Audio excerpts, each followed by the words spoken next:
Hello, everybody. Welcome. I'm trying to make sure if we are recording or not. Let me see if I can find the...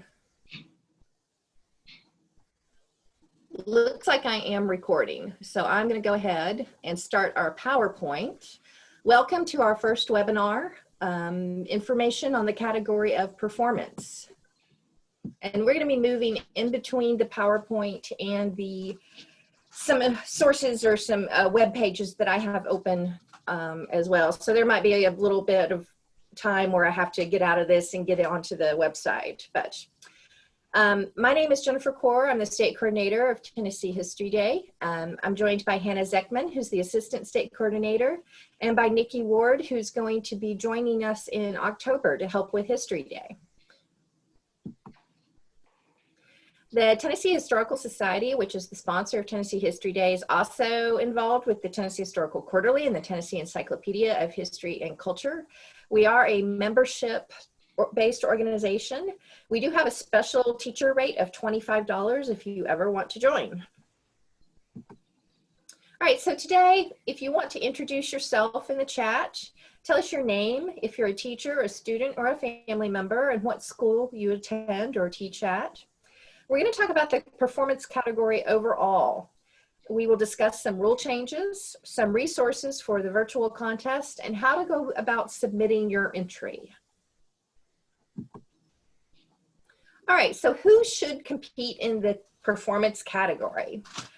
Students who have enough time to do the research and to craft that research into a performance, and students who have a strong understanding of narrative and how you can use a 3D environment to present your research to a larger audience. You don't necessarily have to be a drama kid. You don't necessarily have to be someone who craves the stage. I have had students do the performance category as a challenge to themselves because they have a fear of public speaking, or because they've tried the other categories and been successful in them and want to do something new with their time as a History Day student. So you can be successful in the performance category even if you aren't a natural born performer. So one thing you need to think about this year is whether you're going to do an individual or a group performance. As an individual, your task is going to be a little bit easier. If you're working in a group, something that you really need to think about is how to collaborate while we're in this socially distanced world. How is your story best conveyed?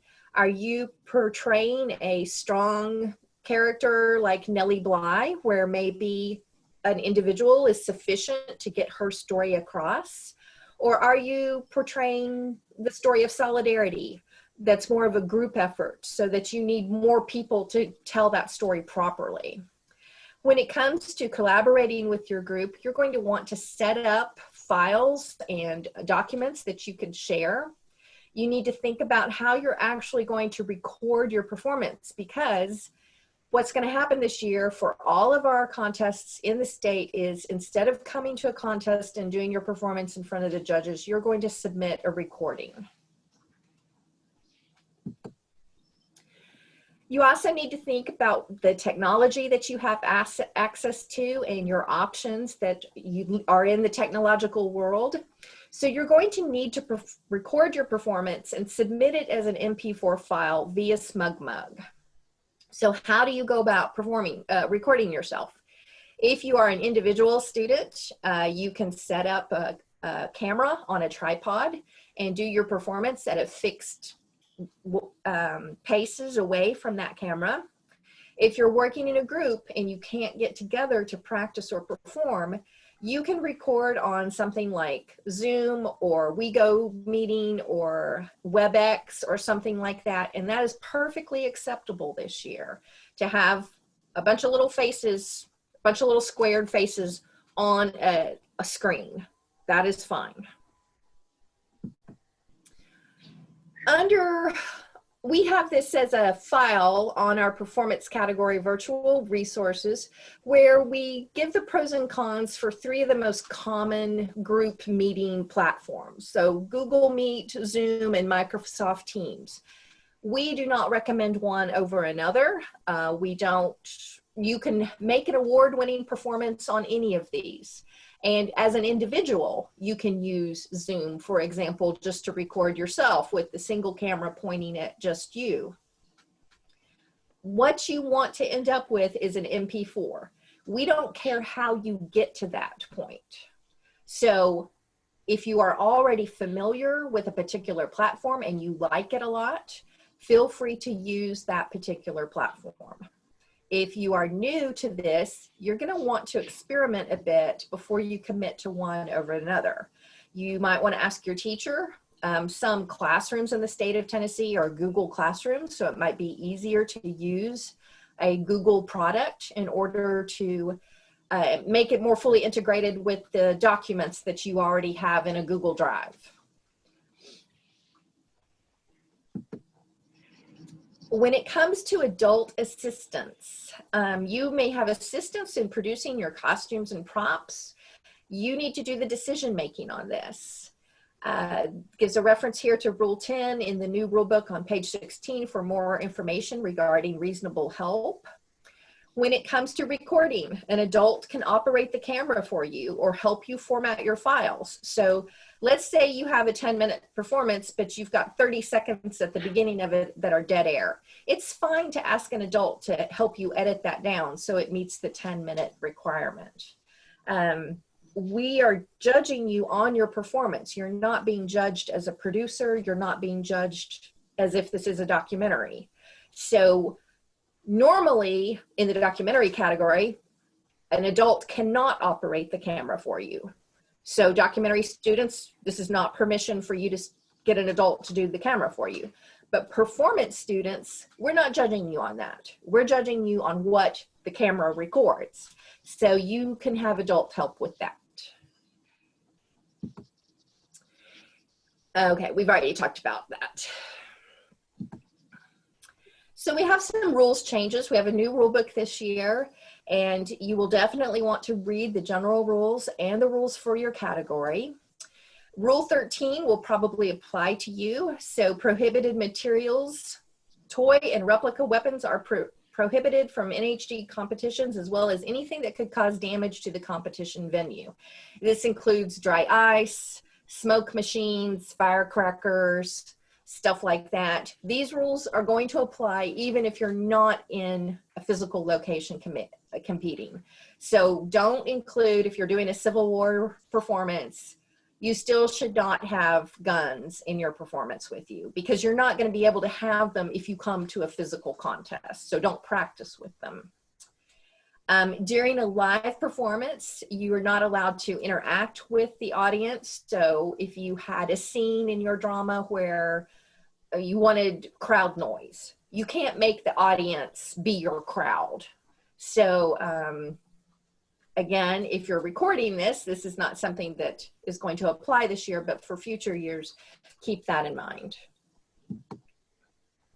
All right, so when it comes to performance resources, on the NHD website, if you go to the little shop button, which is circled up there in the top, it'll take you to the shop where you can purchase the book, How to Create a Historical Performance. The cost is $29. These are brand new this year. So lots of tips on how to structure your performance, how to get an authentic look with new materials for your costumes, how to maybe frame your narrative.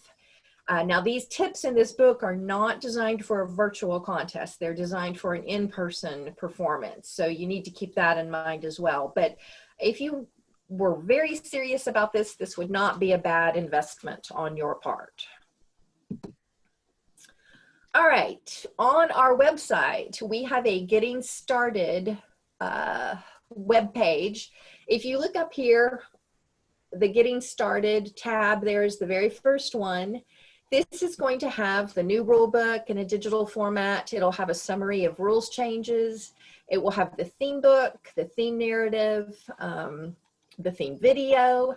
For teachers, there's a graphic organizer, Tennessee topics, and a bibliography that we update on Tennessee topics. So this is a good place to go if you're brainstorming or if you're just beginning.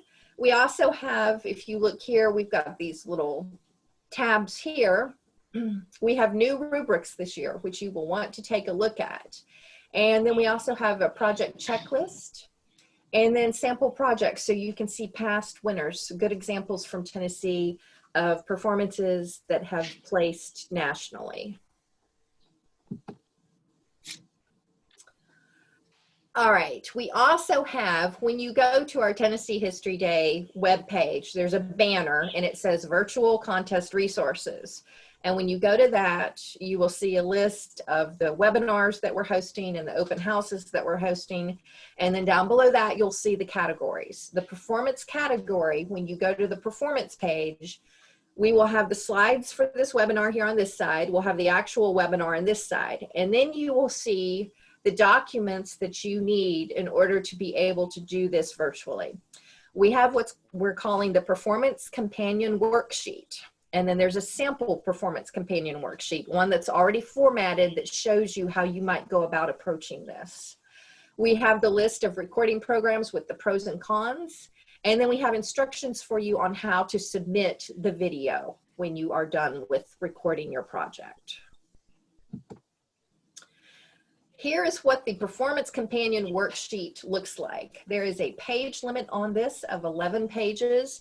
And what this does is it allows you to explain your reasoning behind your backgrounds, how you came up with your characters, what the character's function is, and it allows you to give a photograph of your props. So here would be the basic information that you would give, your name and the title and so on and so forth. The overall scenario, when it's set. And then your characters, you would list them here. I hear something. Can you make sure you're muted? Okay. So, and then it goes scene by scene. And you can look at the sample so you can see how the costumes have been portrayed and the props have been portrayed. Now, one thing that you might want to take into consideration is that in a virtual environment, you can do things that you might not have been able to do in a real world environment.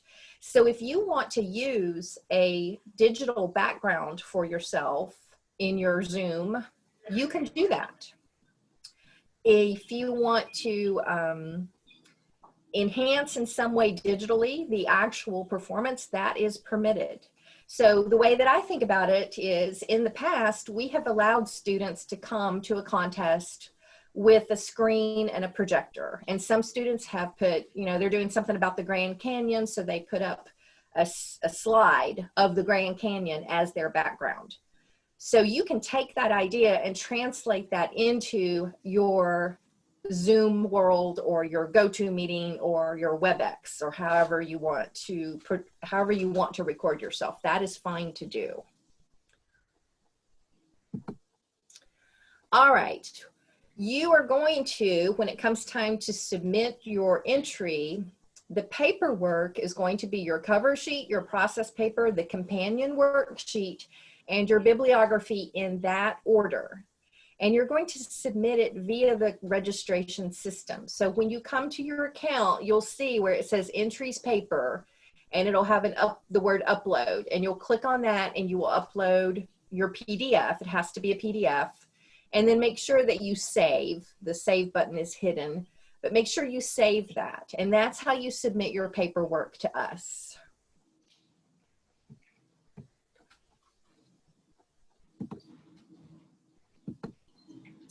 Your actual recording of your performance is going to be submitted via SmugMug. So you will go to your contests webpage, and if you're in a district contest, you'll click here on district contest. Here's a regional contest. Here's the state contest. For all of those 3 tiers, you will do the same thing. Here, for example, is the button that says performance instructions. You'll click on that, and it will take you to a screen that has an upload key on it for your MP4. And so you will submit that the day of the deadline, the day before the deadline. Make sure you give yourself enough time to upload, because some of these files can be pretty big. Once you've submitted it, you can't log into SmugMug. I can log into SmugMug because it's my account, but you can't get into it. We will let you know if there's a problem, if the file got corrupted, or if we can't get it to play. But it needs to be an MP4 in order to place it in the SmugMug server.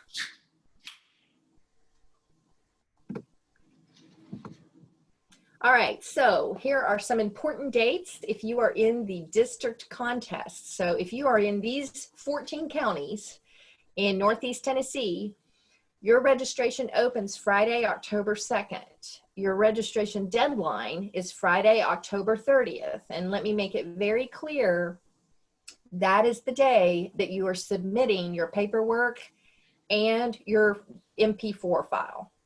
That's what you're going to be judged on. Your contest is going to be Friday, November 20th. Now, the medalists, the top 2 in each category from the district contests, will qualify for the regional contest in East Tennessee. So let's take a look here at our regional contests. Come back. Our regional contests here. So you all here that are in the gray and the purple, the number 1 and number 2 will qualify for the contest that's held in Knoxville. So registration for these contests opens December 1st, which is a Tuesday. We have a teacher deadline of Tuesday, January 19th, which is the day after Martin Luther King Day. And then the registration deadline for students is Monday, February 1st. And again, this is what you're being judged on, what you submit on this day. This is your finished product, your finished project. Those of you who have participated in a district contest will get your entry back with comments on it. So you need to revise your project between November 20th and February 1st. All right, we have some upcoming category webinars. Next Tuesday will be exhibit. September 29th will be paper. Documentary will be October 6th. Website will be October 20th. And all webinars are at 4 p.m. Central Time, 5 p.m. Eastern Time. We have some open house sessions, which we're going to start in November. So we'll have 5 between November 3rd and January 19th of 2021. I strongly encourage you to take advantage of these open house sessions. You can pop in and ask any question you have. You know, does my thesis statement need work? Do you know where I can find a better primary source on this topic? I tried to create an account for the registration system and I'm having trouble. And I can't get it to work. Any question that you have about History Day or registering for History Day can be addressed in these open house sessions. Okay, I'm actually going to show you all, let's take a look here at our Getting Started page a little bit more closely.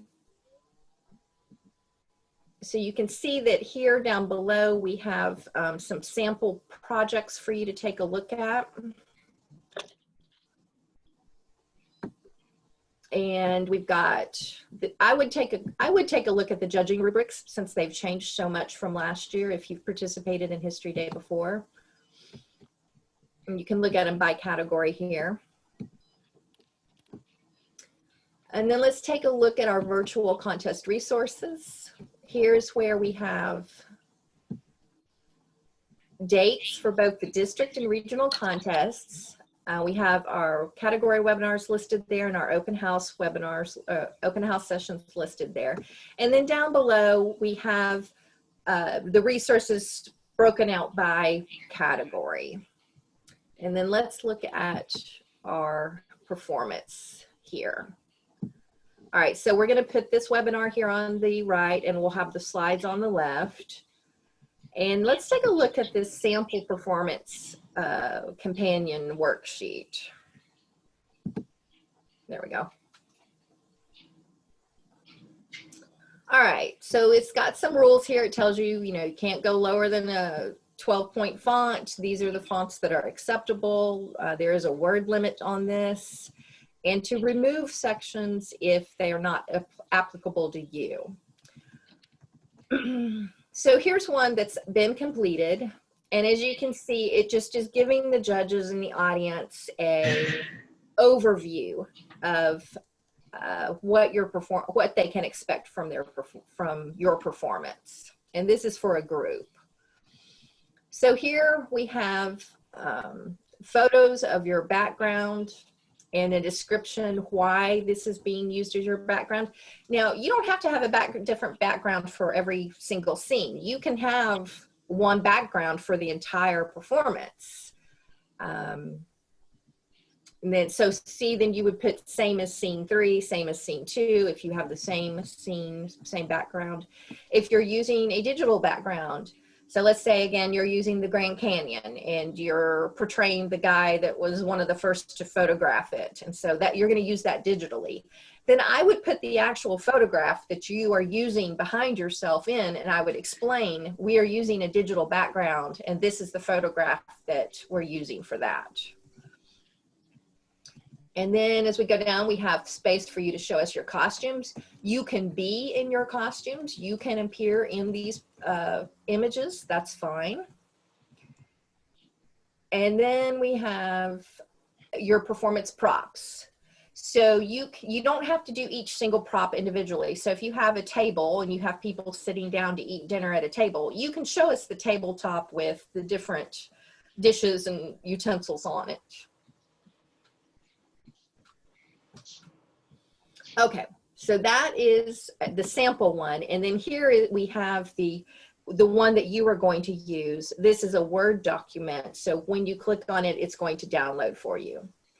Here is the list of recording programs and the pros and cons for them. Again, you're not limited to these. Use what you feel comfortable with. Use what you've used before. And here we have, some considerations that you might want to take into account. For example, Zoom, there is a free account, but there's a free option, but you're limited to 40 minutes. So is 40 minutes going to be long enough for you if you're in a group to do your collaborating? Can you do it in 40-minute chunks of time? And then here is our submission guidelines. We'll take a look at this. So again, it tells you that you can be filmed using a camera, a phone, or an online conferencing program, and you do whatever suits your needs. The group performances, you are encouraged to use a conferencing program and to observe social distancing guidelines that are appropriate for the time and place where you are.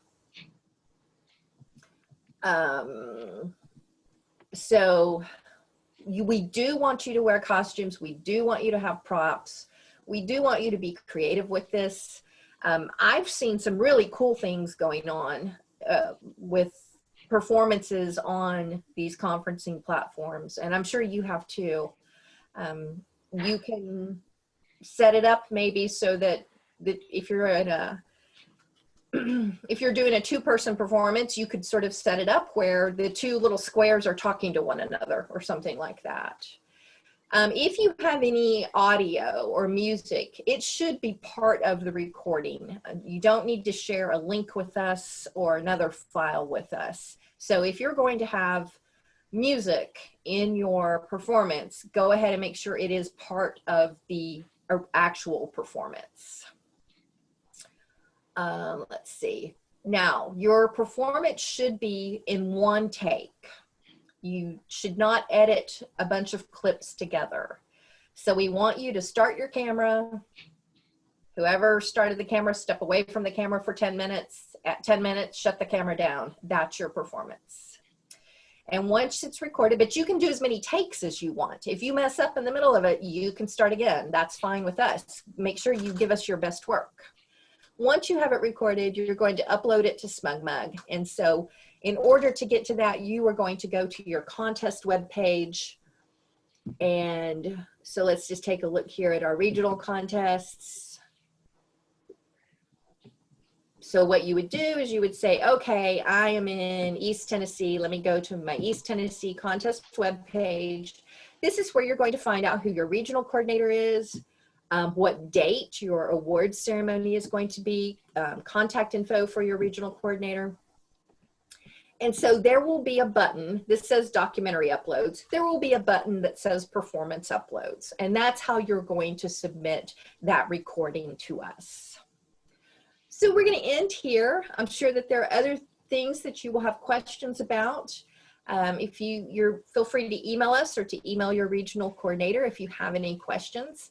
And I hope that this year actually allows you to be really creative with your with your work that you're doing. And I look forward to seeing what you all create. Thank you. Bye-bye. How do I stop the recording? There. Ah, yes, I want to go stop.